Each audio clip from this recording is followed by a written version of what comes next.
paper magic will survive like the heat death of the universe, and will... Oh, it's a smuggler's copter. Would you like to crew this? And then it crashes because they don't understand arithmetic. All your cards belong to me. 2 minutes into Mason.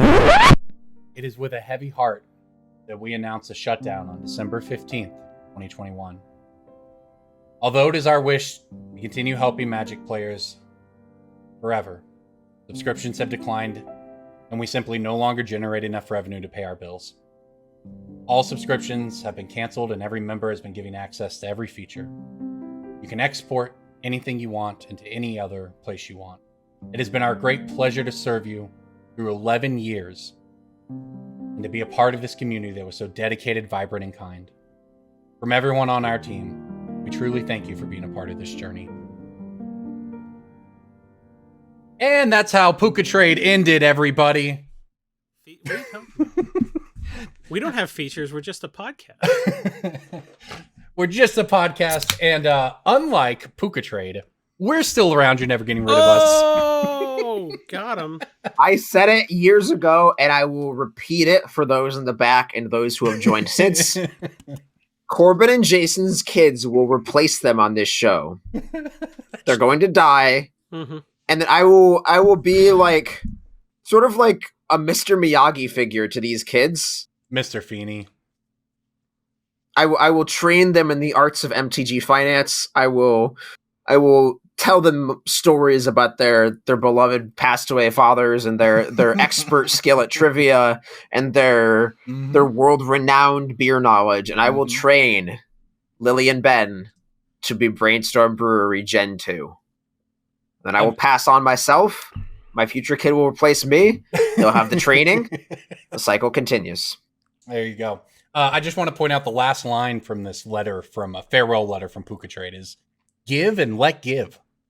I just want to point out that giving was what got him in trouble in the first place, though. So it seems like maybe they didn't learn their lesson. They were pretty miserly with the points when they came on our podcast, and they gave free Puka points to everybody but me. They apparently had to cut some corners then. They probably had to save a few points before they dumped millions into their pyramid scheme. Rest in peace, Puka Trade. You did it. You got my goat. For those who don't know, we're going to start this show with a small cautionary tale. Was the got my goat thing a double entendre on the fact that a puka is kind of like a goat? Yes. Because I'll allow it. Yep. Okay. Good to know. Glad I caught that. So for those who don't know, Puka Trade apparently started 11 years ago. And what it was they acted as a middleman for trades. In the past, in the early days of Magic on the internet, there were different forums that people would go to trade cards on. Over when trading was a big deal and people couldn't just do it in person, there were different forums, and Puka Trade saw an opportunity, created a system where if you sent your cards into somebody who wanted them, you would get Puka points. There was Deckbox, there was Mount Gox, and there was Puka Trade. There were the MTG Salvation forums. Yep, and there was. Yep. I was big on the Essential Magic forums. That was. Gosh. Do you know that website? Early, I just thinking about like the early internet days, because I was thinking of, I don't remember what the other one I was thinking of was. There was another big one back then that people traded cards on, and it's one of those things where you hear people talking about IRC or any of these old internet things that don't exist anymore. It's kind of how I feel talking about these trading card forums, because Puka Trade innovated on that. They acted as a middleman. Your Puka points could be used anytime to get other people to send you cards.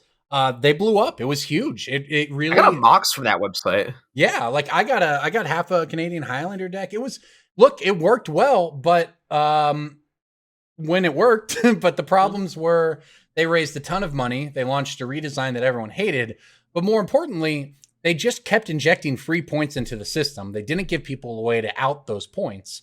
So as a result, people started going off the market and offering additional Puka points to get cards, and it just pushed the value of the Puka point down to people such also an tried extent that it selling just died. points, and people tried selling points, and then they cracked to like attach them to the US dollar to some degree, and then they cracked down and said they were going to ban people who were selling points.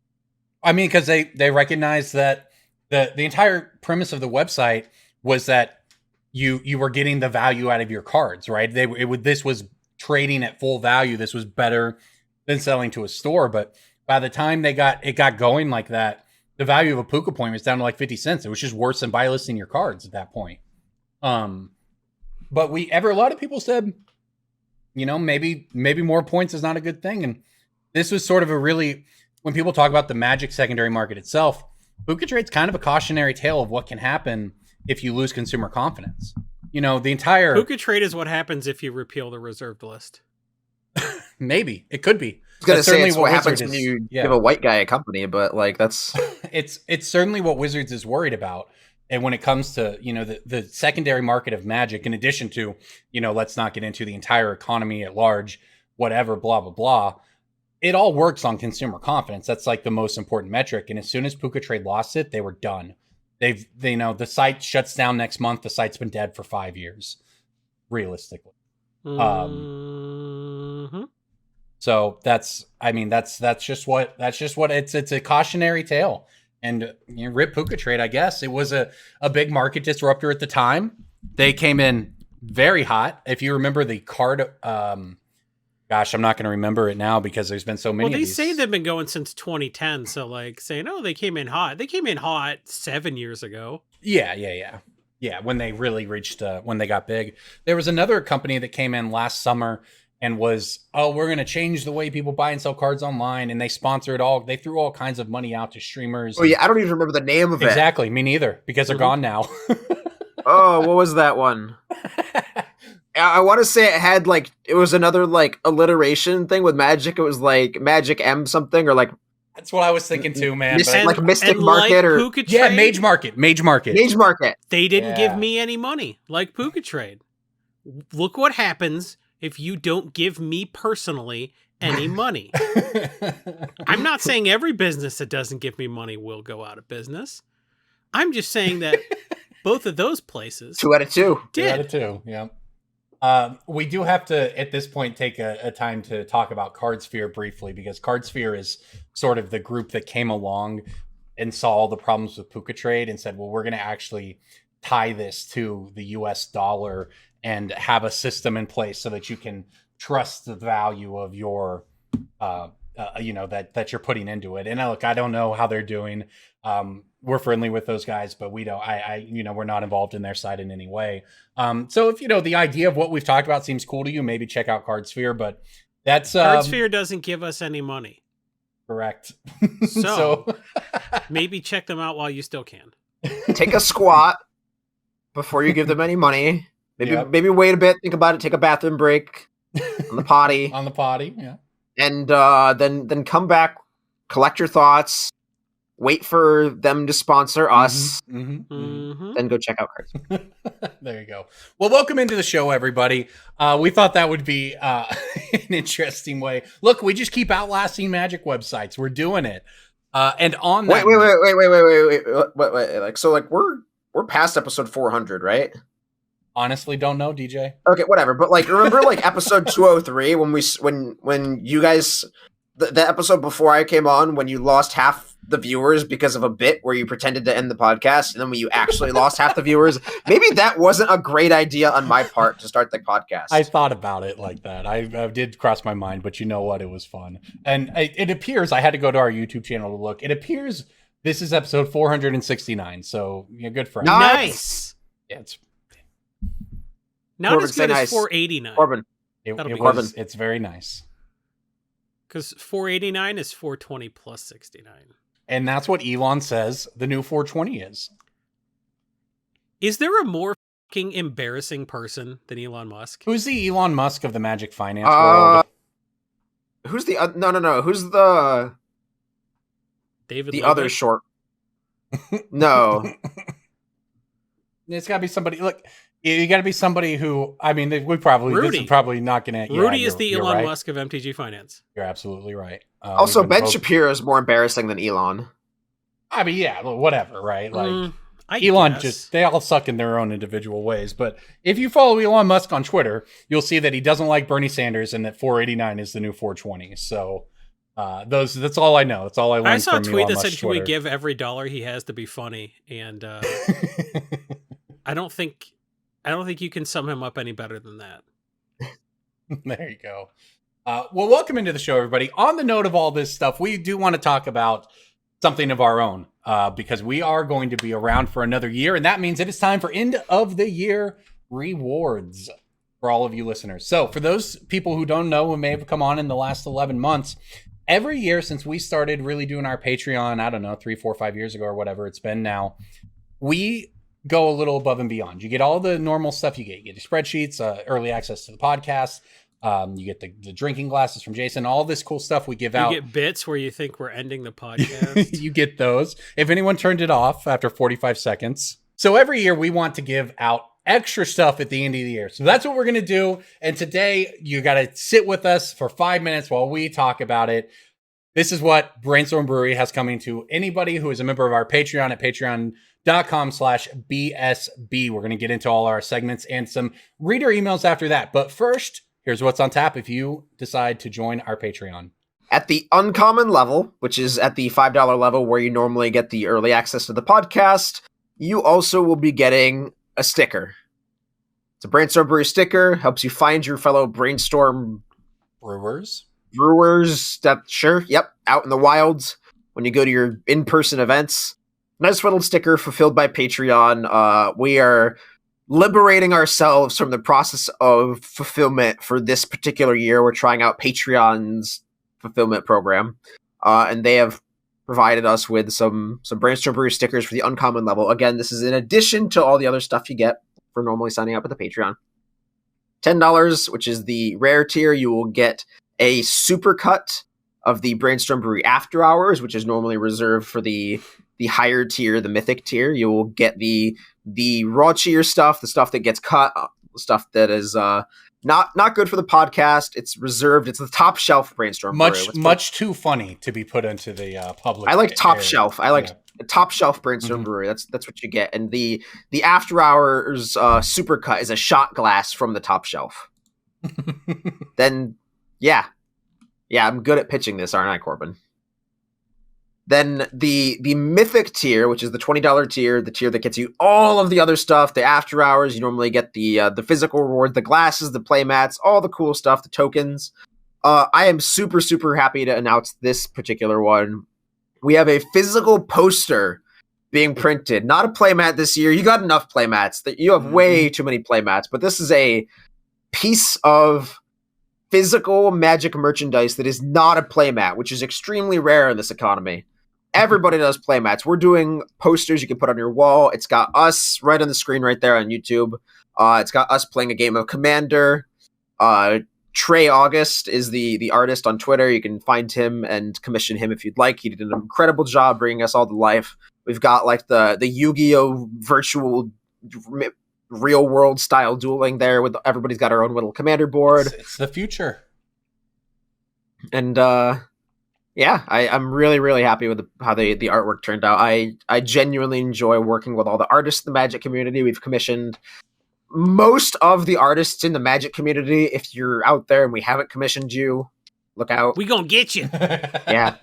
I mean, real talk, to interrupt for just a second, that's like actually one of the coolest things we get to do by virtue of having a Patreon with people who are generous enough to make it possible, is that we're able to support the community in terms of our editors. We waste all of your money. Yeah, I mean, our editors, they're Magic players who it's a part of the community. We get to support their work. It's really great. We've got to commission so many artist pieces over the years. You all would not believe when we put out requests for Magic editors and Magic artists, we get inundated with non-Magic editors and non-Magic artists who have set up search bots to just immedately just bombard us with like, hey, I'm an artist. I do all this stuff. Here's my portfolio. We're like, what's the converted read Questing Beast to us. Name the abilities of Questing Beast, and they can't do it. And that's how we pick our artists. There you go. Well, thank you everybody for sitting through that, and thank you for your support over the years. Patreon. Are you thanking me for sitting through that? No, but I can thank you for interrupting that. Well, that's what I do. Mm-hmm. Anyways, thank you everybody. Let's move on to some Magic. It is time for Breaking Bulk. Breaking Bulk time. Breaking Bulk time. Break. Oh, yeah, Breaking Bulk. There's so much good stuff. It's a pick. Breaking bulk. The end. Mermaidian masks. Is it a merfolk set? You said Mercadian masks, Every set's a colorless merfolk common. You said Mermaidian masks. I couldn't tell if you were. I think did you're not telling say- us it's. Oh, you definitely did. I also thought it Mercadian was- masks. Would you guys what? like to invoke the tape? I also thought it was a pun, DJ. I heard Mermaidian masks for sure. Last time we invoked the tape, I was right. Okay, then No, invoke the tape JJ. again. JJ said you were right. Jason and I didn't listen, so we'll have to agree to disagree. I don't, yeah, 2 against 1. So Is JJ not a person in this scenario? I don't know. Let's ask him. JJ. You're stalling. Mercadian masks, I don't know what's common, in that colorless set. card. is it the coupon thing? Urza's coupon. It's not Urza's What? coupon. I have no idea what you're It's like talking about, so no. Urza's drink ticket. That's an unglued... Is it a land or an artifact? You said colorless. It's very. It's a sneaky. land. So is it the Hickory Woodlot cycle? It is part of that cycle. There's a specific one that is worth more than the rest. Do I have to guess? I mean, you don't have to guess the name. You can I'm guess the assuming color. it's I'll the accept the black color. one. I'm It is the assuming- black one. Yeah. Pete Bog is... Who's that more dude? Wow. Sounds like the name of a baseball player. I'm gonna let that Pete that dead Bog silence... bets on baseball. You mean Wade Boggs from the 1990s Yankees? You mean Wade Boggs from the Always Sunny episode? I'm gonna break his record tonight on the podcast. I'm gonna drink 50 light beers.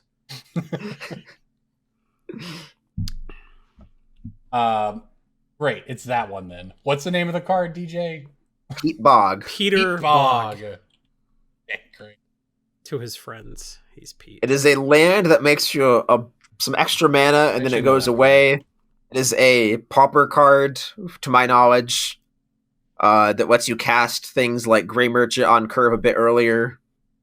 And you should pull them out of your bulk, because I buy them for quarters on buy mats, and then I sell them for dollars to $1.50s on marketplace. It's crazy websites. that the black one is worth that much more than the green one when they both only have one printing and they both go and get Rug Monster.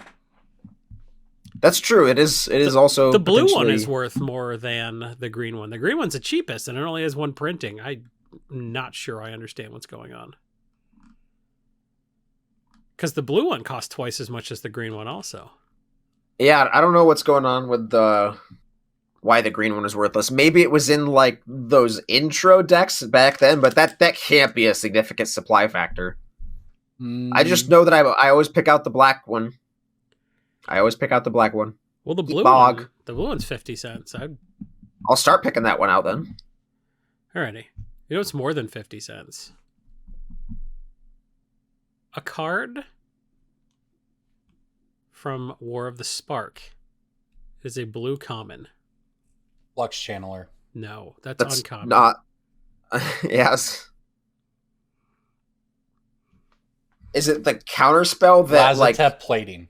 It's not Lazatep plating. Is Lazatep it- plating might be money, but is it the counter a creature or planeswalker scry one thing? no.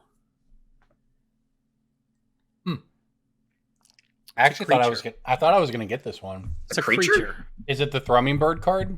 Yes, that set? Guild Pact Oh. Informant. Yeah. When it deals damage to a player or planeswalker, proliferate. It costs one more mana than Thrumming Bird, but it can hit a planeswalker, which was a real oversight on Thrumming Bird, if you ask me. Yeah. Back in what's that? New Was that Phyrexia. Scars New of Mirrodin? Phyrexia. No, New Scars Phyrexia. of Mirrodin, which was, a couple years after they introduced planeswalkers. Yeah, they actually did have planeswalkers in here, right? Would have been broken. If you had put an extra counter on your Jace Bolarin, whew. I mean, that card was in the same standard as Jace the Mind Sculptor, so Well, yeah. Yeah. Fuck me for wanting to incentivize people to hit Jace the Mind Sculptor. Yeah, right. listen, like when they made hate cards for Jace the Mind Sculptor, people sleeved them up with Jace the Mind Sculptor. Like, Yep.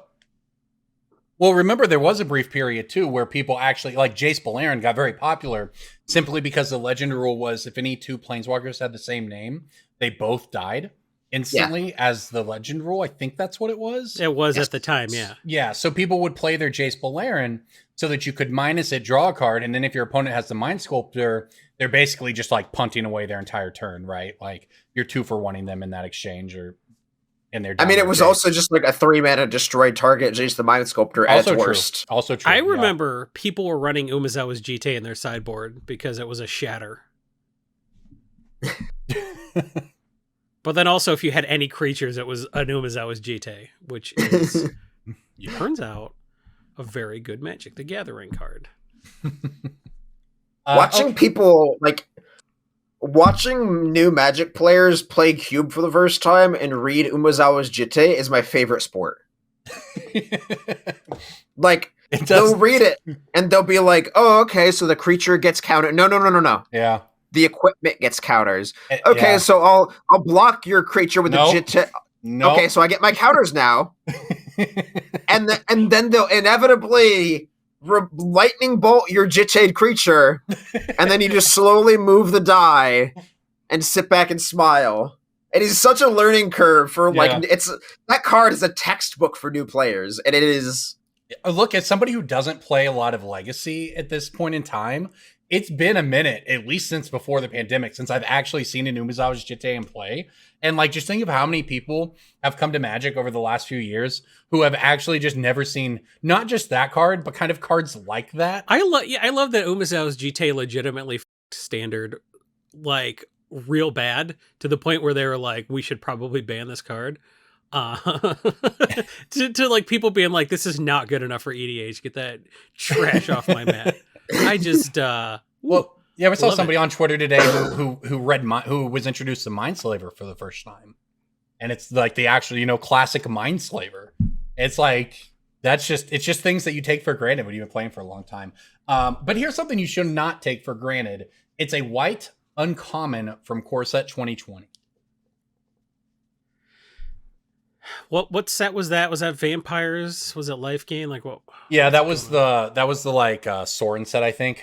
Every freaking core set has Life Gain and Vampires. Is it the Angelic Accord? No. Ooh, that was a good guess, Jason. You're on the right track. Wasn't there a thing that you get a 2/2 if you gain 3 life? Was it Johnny's Welcome M19 or M20? It's not that. Okay. I think that might have been a Johnny's Welcome feels like it was like M10. Like I think it was. A Johnny's Welcome is like a $5 card, by the way. Yeah, Johnny's Welcome's worth money. I think it's M19, DJ. Without having looked that. We have the internet. Yeah, whatever. It's more fun this way. The viewers don't have the internet while driving. M19. Yeah. A Johnny's Welcome M19. It is a $2 card. It's more. It's significantly more on Amazon. It's wild. That card is like a $5 card on Amazon. Well, we should be arbing them if it's $5 on Amazon. This card's probably $2 on Amazon. Okay, that's $1.50 on TCG. Is it a creature? It is, and you were on the right track. Look, it's a life gain card. It pumps your creatures. It's the. Is it the Angel of Vitality? It is. There you go. Angel of Vitality. 3 mana, 2/2 flyer. When you gain life, you gain that much +1. And if you have 25 or more life, it gets +2/+2. Angels have actually gotten low-key, really big push over the last couple years with low-cost Angels. Yeah. And I know it seems kind of silly to say like, oh, Angels have been pushed. Angels have been pushed since Sarah Angel or whatever, right? But they kind of moved at some point from all of our Angels are different variants on 6 mana flyers. Yep. To how do we make 2 mana Angels and 3 mana Angels? And there's a 1 mana Angel. Segovian Angel from Modern Horizons is a 1 mana 1/1 vigilance flying. Yeah, they've done that from like since like Onslaught though. There was like Angelic Page. There was like Sarah's Emissary or whatever. Like there was a lot. Like, Saga had those a 2 look, mana those are 1/1 20 years Angel. ago, guys. Yeah, that's what I'm saying. Like I remember buying the Divine versus Demonic duel deck, and that had a lot of cheap Angels too. Yeah, but like they recognized that. Mm-hmm. And there's the bottom of the curve is tough. Yep. And like Angelic Page sucks. Yes, so there's now Righteous Angel, which is counters when Angels come into play. There's a 3 mana rare Angel from Kaldheim that gains life equal to toughness. Yeah, I mean there's all kinds of stuff. Or you play Speaker of the Heavens and Bishop of Wings at the low part of your curve. That's right. Yeah. There's cool stuff happening with Angels actually, even in almost to the point of constructed. Like, that is a deck that I was running in Standard 2021 or whatever they were calling it on Arena for a while at the beginning of the format. Like, there's actually a thing there. So, anyways, Angel of Vitality, $1.50. Check it out. Definitely have some of those in your I do pick this card, but I would not have known its name. Yeah, good one. Of course, all of our breaking bulk and our picks of the week, which we'll be doing it later in the cast, come courtesy of MTGstocks.com. They are our sponsor, and they have some new features going up in their premium, which is now available. You can get price alerts via email, text, telegram. When you list the card that you want to see a movement on, it'll let you know. There's a brand new dashboard for trends. There is expanded interests, including on a monthly basis, which I think is going to be very helpful. Part of the new premium features is that they've partnered with Cardboard Live / StreamSage. You might recognize them from the overlays on Twitch that really kind of changed the game in terms of watching Magic content on streaming platforms. So they've partnered with them so that you can get exclusive data on cards that are underpriced, getting ready to move. Look, this is all the stuff that we've been in the background helping try to get some feedback on and helping all of this come together. And we think it is well worth your time to check out the premium features on mtgstocks.com. All right, now I think it is time to move on to some emails. DJ, you want to hit us up? Sure. So this was put in our Discord server, which is accessed where? I can't remember.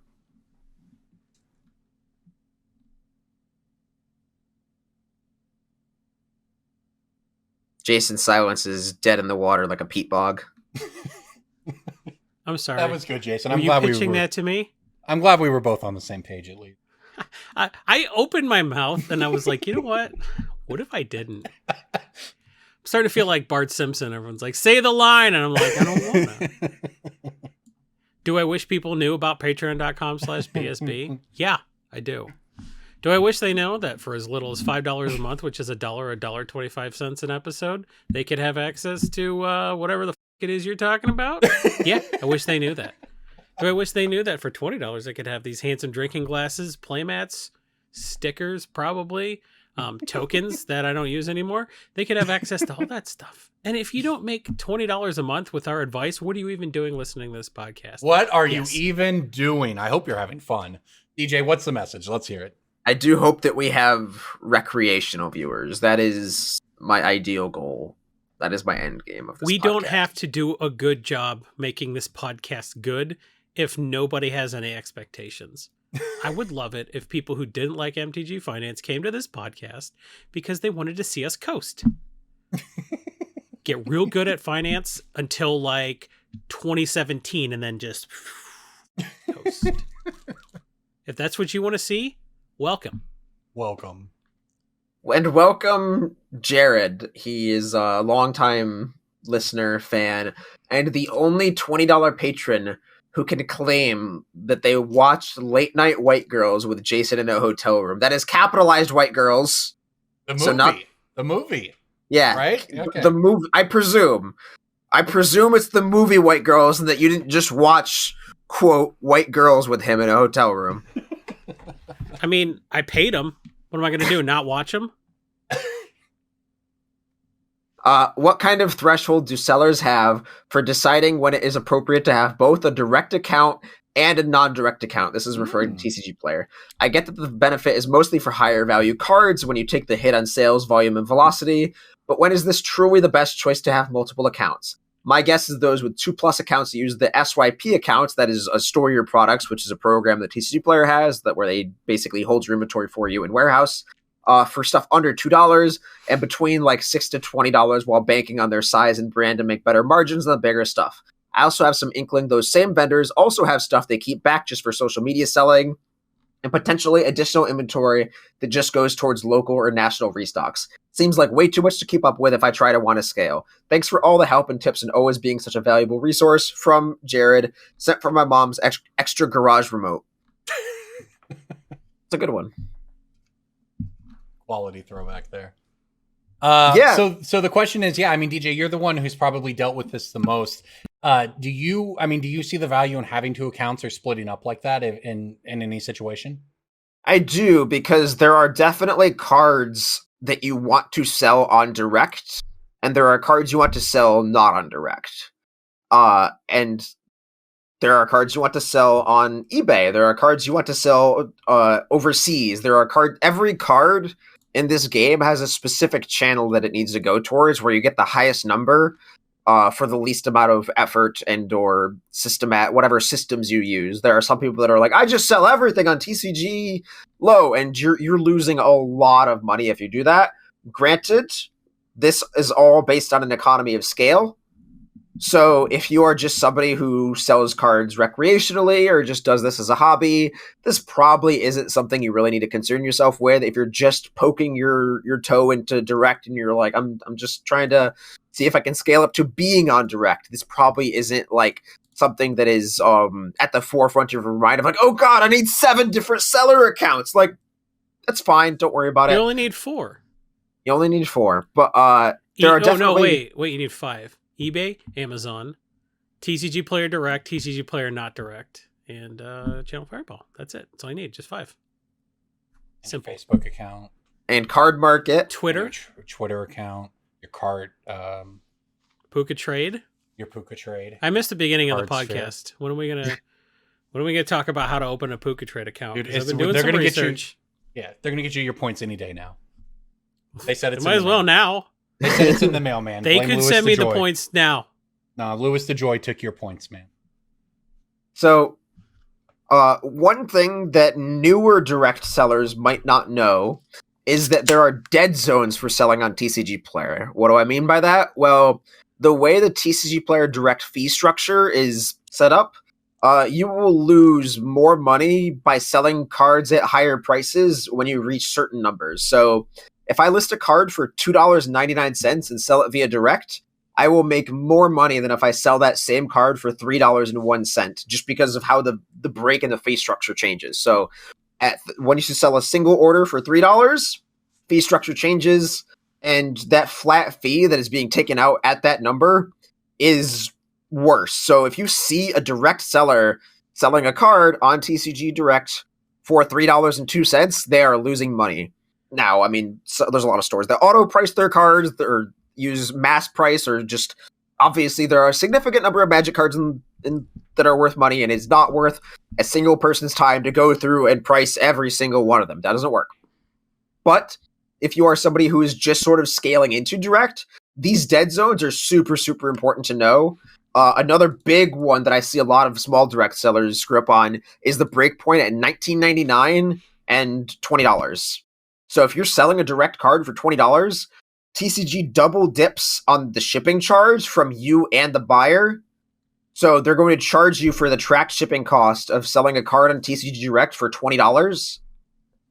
And then they're going to take the direct fee out. So if you sell a card on Direct for $20, you're making like 15 or so, I think. I don't remember the exact number. And again, like if you sold that same card for $19.99, you'd make more. That's rough when you start talking about 25% or whatever knocked off the top there. Yeah, exactly. And so there's a lot of stores that will just set their mass price rules to make it so that no cards get priced in these dead zones. That little $3 area dead zone, that $20 area dead zone, just make sure nothing gets priced at that.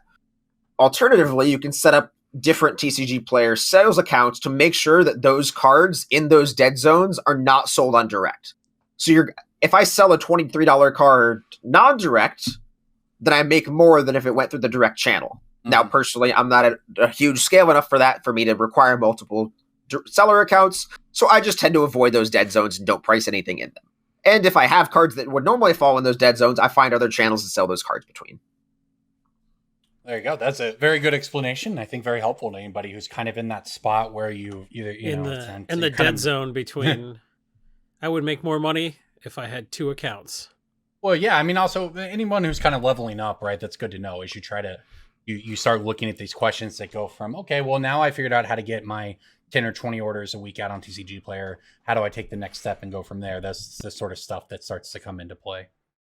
So, would recommend, as much as I have a lot of personal and professional opinions about the way TCG Player handles their business, I would recommend Direct as sort of like a benchmark for anyone who's trying to do this as like just sort of like the next level of the hobby, is just trying to reach that attainable threshold for Direct, because it can help you streamline your systems. It can help you just get more cards out the door quicker and have you spending less time packing envelopes while also netting you higher numbers for your cards.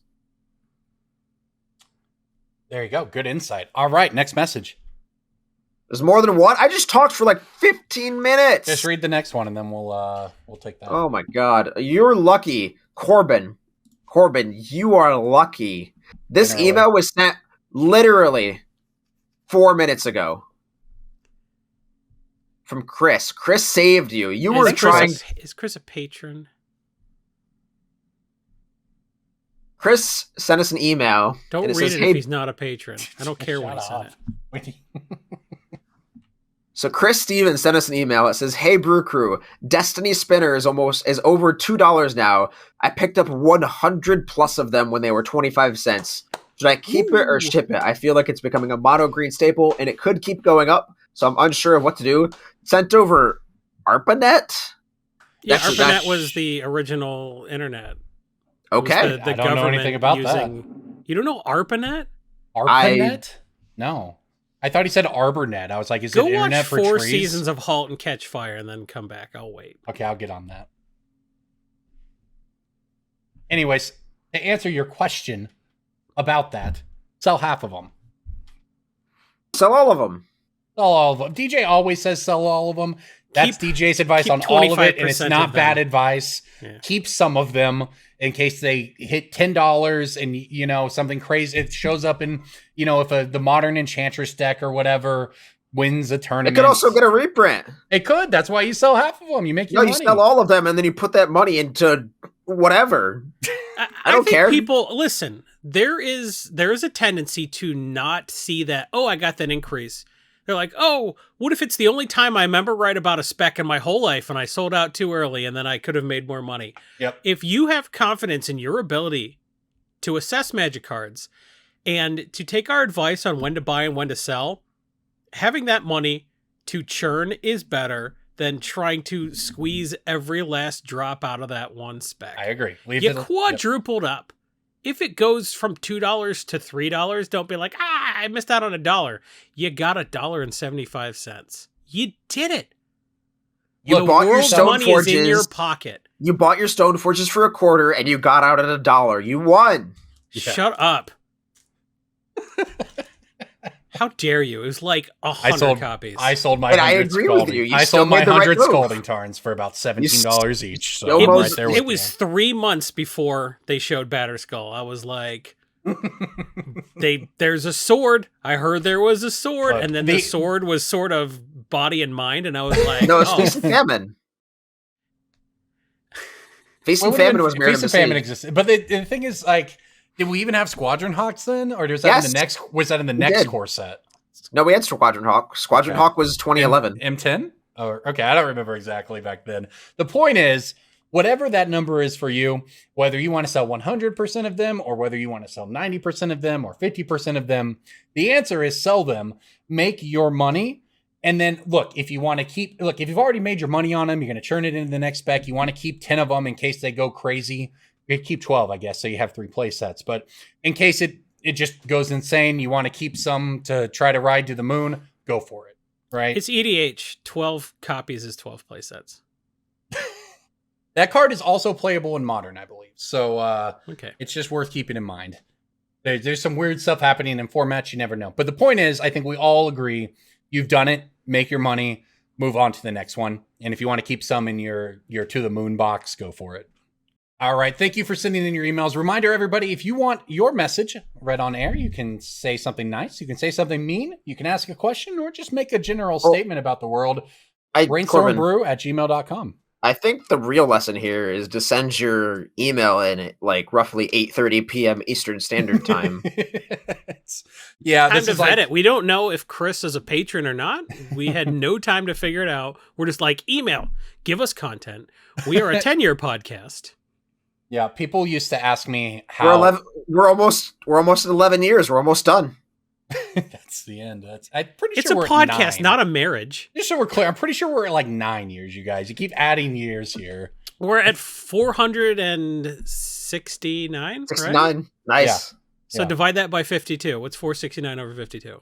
Well, and then there's all the decimal point episodes. I mean, say we've made 500 episodes. It's almost 10 years, I guess. Yeah, probably about right. Probably almost 10 years. We do. Yeah, it's 9 years. Yeah. Okay. There you go. Thank you for that. Okay. Well, yeah, people used to always ask me, what's the best way to get my deck featured on Mining Modern? And I was like, that's easy. Message me at 2 a.m. when I'm looking for a deck to record before I go to bed. Simple.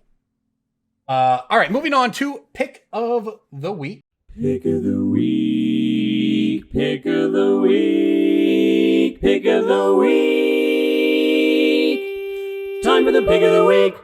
I've got a good one this week. I think it's a card we talked about. Listen to what he said. I've got a good one this week. This week. Qualifying. It's like, not that I'm good at this, but I think maybe I will be good at this. And then he further qualified it by saying, I think. So this is not a good pick. I think it's a great pick. It's Stealthy Voidwalker.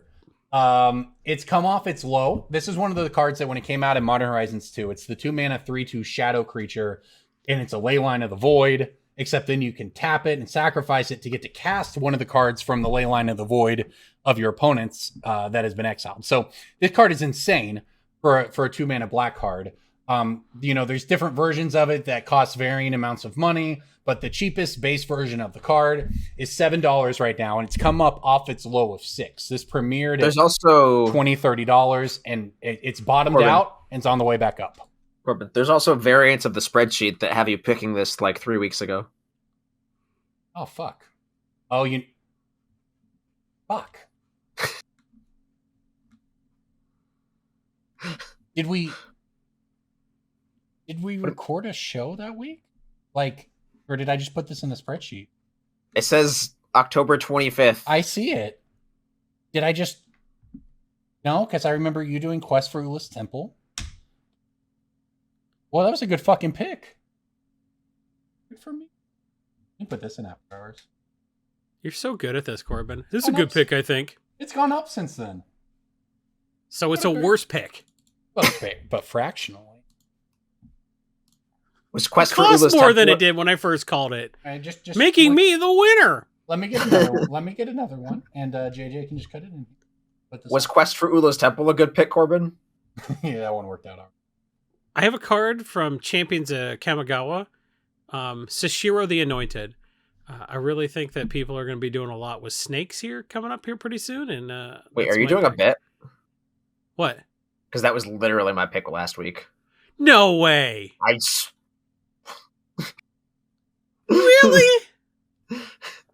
Okay, I got a backup. For Modern Horizons 2, the card Damn. What? Yeah, that's a good one, Jason. You think that's a good pick? I was thinking about picking Doom Whisperer this week. Doom Whisperer. Okay. What a garbage pick. All right. Yeah, go out and pick Doom Whisperer, everybody. Yeah, good call, idiot. Oh man, remember I called Abundance 2 weeks ago? Man, I'm good at this. Yes. Do you have a backup pick, Corbin? Yeah, I'm ready. All right, let's do it. All right, I'm going to keep the M20 Wait, theme you going. said I'm ready, and then you did your starting the podcast voice like you think all of that wasn't the cast. Like you think JJ will cut any of that. Incorrect. We need the filler, first of all. Plus, it embarrasses you. So, yeah, that'll stays in. And you won't listen to the podcast this week. I'm always listening. I go to the YouTube video and I type in first before anyone else can even get there. Yeah, but doesn't mean you watch it. Okay. I thumbs down everybody's comment and then don't watch. And then move on. Yeah. Fuck I appreciate the interaction. I'm going to choose Icon of Ancestry this week. Ooh. Yeah, this card has climbed up off its floor of about $2. It was even Every lower deck than is that tribal now. when it first came out. Yeah, I mean, look, it's a good one. This is a 3-mana artifact, core set 2020, choose a creature type. They get +1/+1, 3-mana tap. Look at the top 3 of your library, put a creature card into your hand. The card's just been steadily going up over the past year. It's about $350 right now. And it just, there's not actually a billion versions of this card. There's a promo version, a promo pack version, a pre-release version, but not 75 different variants of it. So I feel pretty good about the base version of this card around $3 because it just feels like one of those that's just going to steadily climb up to 5. It's just a generically There good aren't card. even enough. There aren't even enough slots in a tribal deck for all of the tribal. You get your Vanquisher's Banner, your Slay to Ancestry, your Obelisk Avert. Yeah, there's a lot. There's a lot to up choose to a from. certain point, like the only tribal deck all that fits in is Grolnok because there are no frogs. So you're just like, I put all the frogs worth playing in the deck. I got Omnibian, I got Spore Frog, I got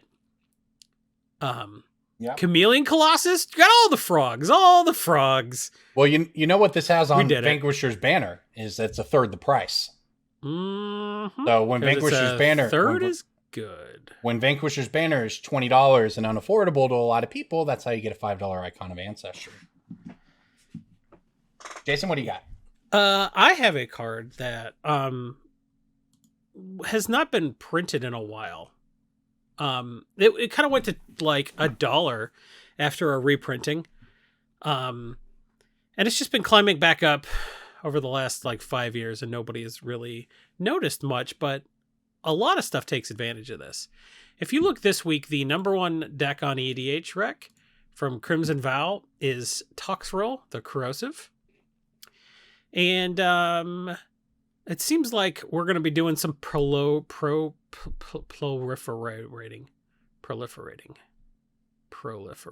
We're going to be proliferating. We're going to be prolific in our proliferation. And Toxrill, the Corrosive, and other decks that can all make use of Inexorable Tide. Card's great. Yeah, you're looking at the spreadsheet to see if I picked it this year. I haven't. Okay, I'm not bad at this.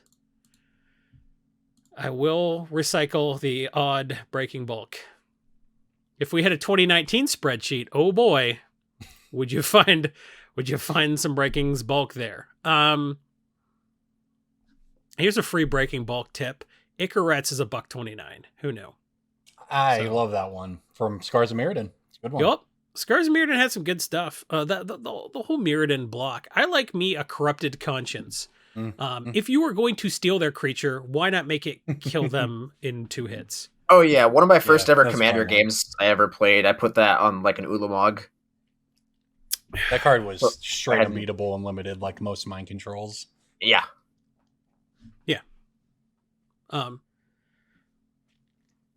It's crazy looking at like a 4th edition Control Magic and being like 4 mana. That's pushed. It's it's so funny that like a 4 mana mind control will ruin limited forever. Make it 5 mana and make it rare and make it deal them 10 damage, and then the creature dies at the end of the turn. People still like, yeah, I'm playing this. Is blue removal. Which is all to come around full circle and say Inexorable Tide, 2 printings, kind of rare. Proliferation, still pretty good. Still pretty good. All right, DJ, what do you got? I am going to pick a very boring card. It's from Modern Horizons 2, and I think it has sort of been, I guess, neglected over the myriad of other options that you have for cards in Modern Horizons 2. I think you just mean myriad. Myriad means 10,000, so you just said 10,000 of options. Yep. I mean, like, if you count all the variant printings in Modern Horizons 2, that's roughly 10,000 cards. Myriad. So Yavimaya Cradle of Growth is like $10 to $11-ish dollars. Urborg has always floated between 20 and 25. I understand that Urborg has the whole Cabal Coffers twinsies thing going on. I controversially think Yavimaya is better. I was going to say on par with. I will say that green is definitely like the more popular color between the two. And I don't think that there are any really downsides I can think of to just like jamming this in every green deck. I mean, somebody's going to come in the comments and be like, well, actually, your opponents can forest walk everybody now and whatever. But like, I just think that the card has just sort of been, I guess, forgotten about. It's only $10, and I think that there are powerful things you can do with forests, and there are powerful things yet to be printed that can be done with forests. So I think that's a good point for sure. I don't like the etched foils personally, but you know. Most people don't. I'm just strictly picking like the regular. That's my picks are always based on the original. But yeah, it seems like the foil. Foils aren't great, and the etch foils are just really ugly. Yeah, so I think probably the base version is the play here. I think it is controversial to say that Yavimaya is better than Urborg, although one of the cooler uses I've seen of it recently was in Modern. People were trying to do one of the food decks where you trying to loop things from your graveyard or whatever. They were using Yavimaya to turn all of their land drops into forests, so they could return the Treefolk tribal card Reach of Branches to their hand whenever they played a land.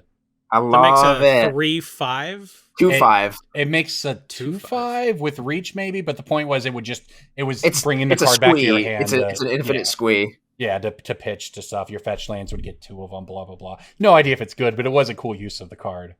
So, like you said, like your picks are always based on the regular version. Part of that for me is because I assume there are some number of people listening to the podcast who will want to buy in quantity, and buying in quantity is always easier when you pick like the cheaper and or like more supply heavy version. So like it's going to be harder to buy, like find a single store or a single place where it's like I could buy 10 of these for the extended art foils. It's like, no, I'd rather just buy 30 of the regular one, regardless of what the card is. Yeah, especially in today's world where, like we talk about, say, Yavimaya, right? I can't tell you which of the 12 different versions of Yavimaya are going to go up the most, but we can agree that Yavimaya is a good card, right? So, you know, if you personally feel like you want to invest in a specific variant printing, go for it. But that sort of stuff, unless it comes to like very special things, this 10 different variant printings of every card is just the norm now. And they all are likely, we think, to kind of behave in lockstep.